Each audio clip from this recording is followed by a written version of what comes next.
Hey Gabsters! Hi Gabsters! How do we start this video? Okay. Hey Gabsters, how are you Gabsters doing? Thank you so much for joining me on another video.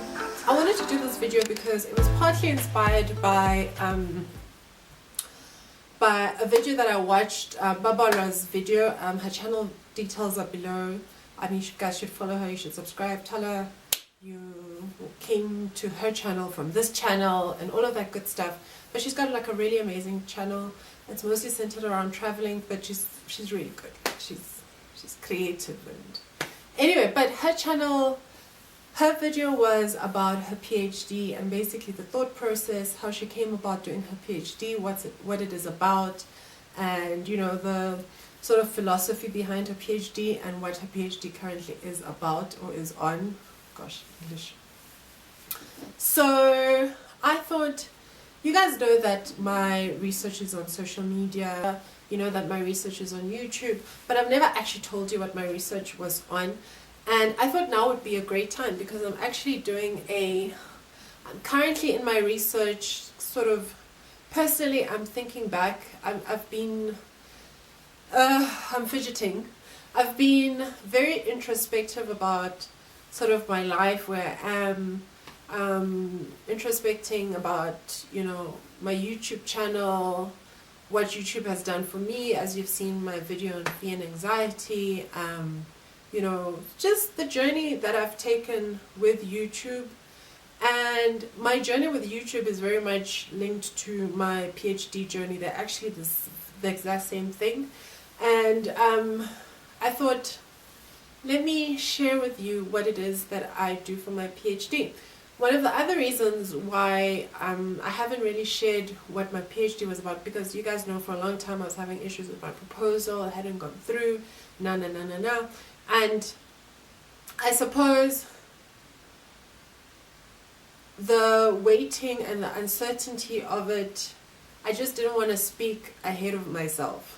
So I thought I would wait until that was sorted, and then I would go into details as to what my PhD was about. So I came across YouTube. I had used YouTube before, prior, in terms of,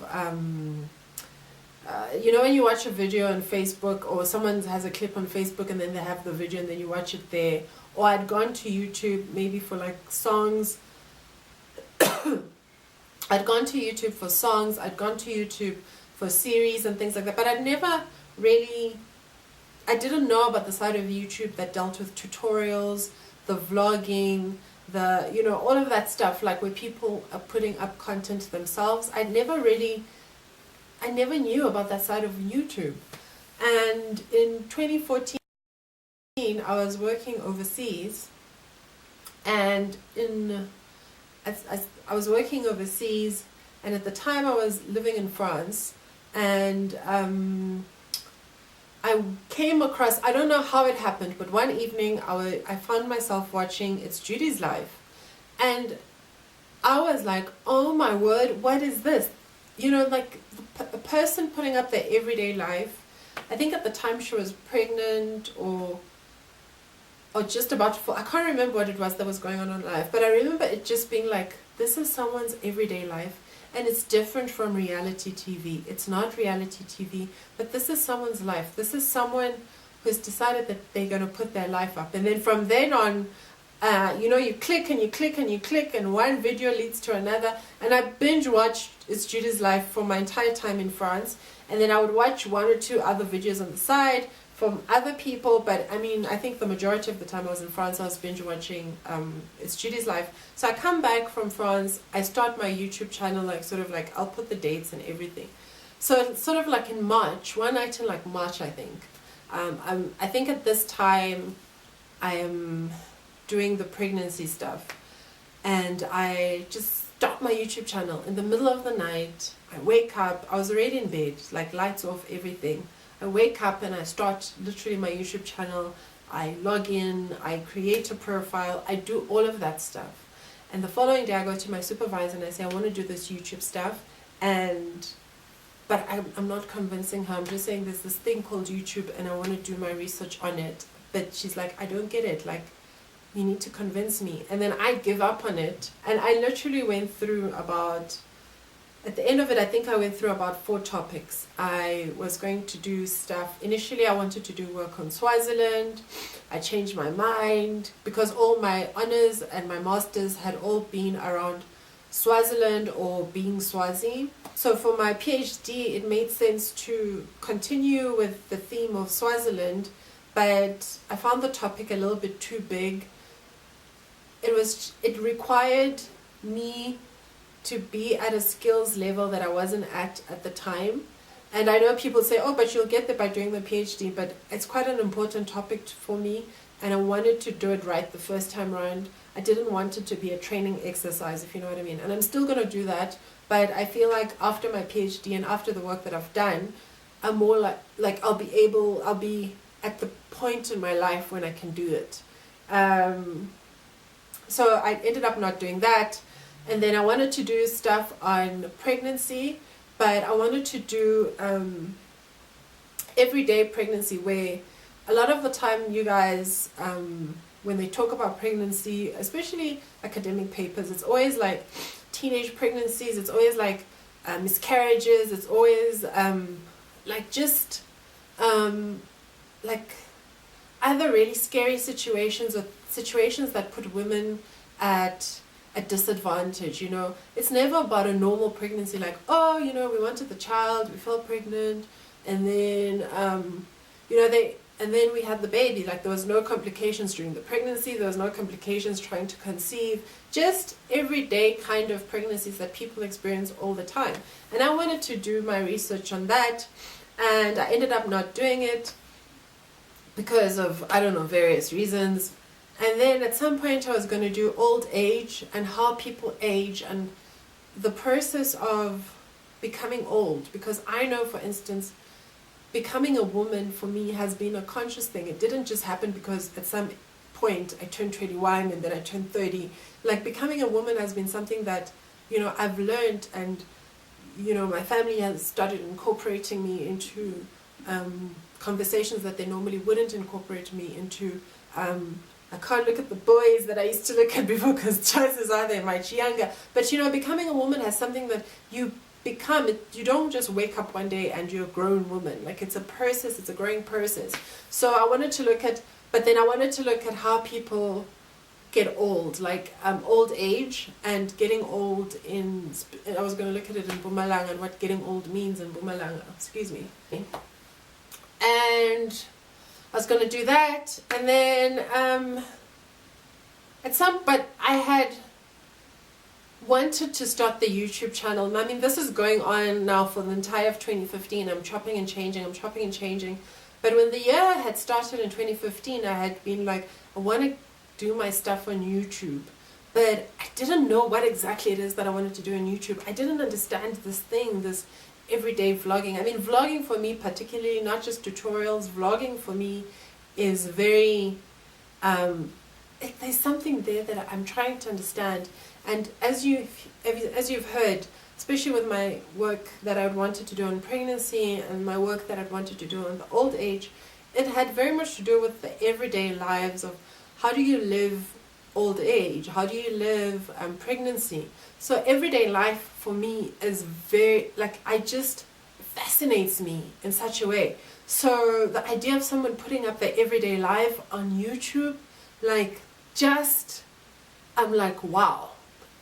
But so this had been a thing, and then when I got to the old age thing, and I'm now 3 topics in, and I'm still like, there's like, they're all great topics, and they're all emerging fields. There's a project now at UCT called 1000 Days that is looking at everyday pregnancies.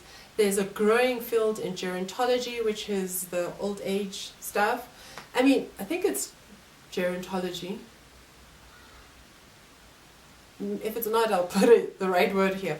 But I mean, these are growing fields in academia. So I mean, I was like, and I was gonna get funding, and it was all of these things were like set to go, and everything seemed to be, you know, going my way. And here I am coming with this YouTube thing, and this YouTube thing keeps on pulling and nagging at me. But I'm vlogging all along. I'm vlogging, like, you know, I'm putting up videos and things like that. And then the old age thing, just like, I'm like, one day I sent an email that just said, look, I can't do this. I just can't do this. You know, I had to tell the people who were going to fund me, because it was a project that was going to work together with Wits Public Health School, which is, I mean, like a really, really good school. I sent them an email saying, look, I don't think I can do this. And this is after meeting them. This is after speaking about funding and all of these things. Like, I mean, these projects were set. I sent them an email saying, look, I just can't do it. Not only can't I do it, I myself have no backup. Like, I don't actually know what it is that I want to do. I just know that I don't want to do this. So like a week or two later, I see my supervisor and I say, look, I want to do this YouTube thing. And I don't know what it is, but this vlogging is big. And I think at the time I had just watched a video and I'd been seeing a lot of comments about people discussing vloggers who have sold out, who are now living fake lives and putting up videos for the sake of making money and not living their real lives and that kind of thing. Which brings me to my PhD topic. I know I'm such a rambler. I'm sorry, Gabsters. So that's the approach I went to her with. Like, look, there's this thing where people are putting up their everyday lives, but people are now questioning the authenticity of their lives. And, you know, a lot happens between the person who puts up the content and the comment section, and that there actually is a conversation that's happening between the people who upload videos and the people that watch, that it's a two-way street, and that sometimes content is directed from the comments above and sometimes it's directed down, and that people are always negotiating, you know, this YouTube, this life. You know, they're creating values, they're deciding what is real, what is not. Values are being created, value is being created. When people subscribe to your channel, when people watch your channel, they're creating material value. What makes everyday life valuable? What puts a monetary value in everyday life? Like, what does it mean to be able to sell your everyday life? What does it mean to be able to put a dollar amount to you living your everyday life? And that was what I went to her with, and that is what my PhD topic is on. It is currently, I don't know what it was titled then, but it will probably, but right now when people say, oh, what do you do? I say, oh, I do research on social media, and I'm particularly looking at YouTube and the creation of material and immaterial value. So material value being like physical value, like money. How do people make money off vlogging, basically? So they monetize their videos, they have merchandising, they have companies sponsoring videos and all of those things, right? But then how do people make immaterial value? So how do you decide that the person's life is real, is fake?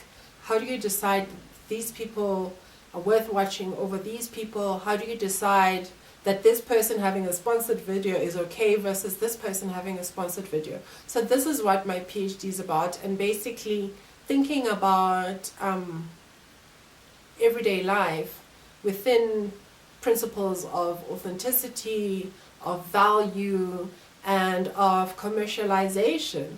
For my methodology, what I've done is I have watched a whole lot of YouTube videos, basically, and I'm looking at the comments section and looking at the videos and tracking some YouTubers over time. And I myself have a YouTube channel, so some of the things pop up from my YouTube channel and things like that. But yeah, I can do a separate video on methodology, because a lot of people have been asking me about the ethics of using other people's videos without them knowing, and So yeah, I can do a separate video on methodology if you're interested in that. But yeah, that is, I suppose, my foray into my PhD, what my PhD is about, and sort of where it is. Right now, my proposal has been accepted. I have been watching the videos, and very soon I'm going to start the write-up process. Yeah, that's where I am right now. Thank you so much for watching, Gabsters. I really appreciate it. Have a lovely, lovely, lovely rest of your day. And if you have any comments, questions, any of that stuff, put it below. And yeah. Thank you very much. Bye, Gabsters.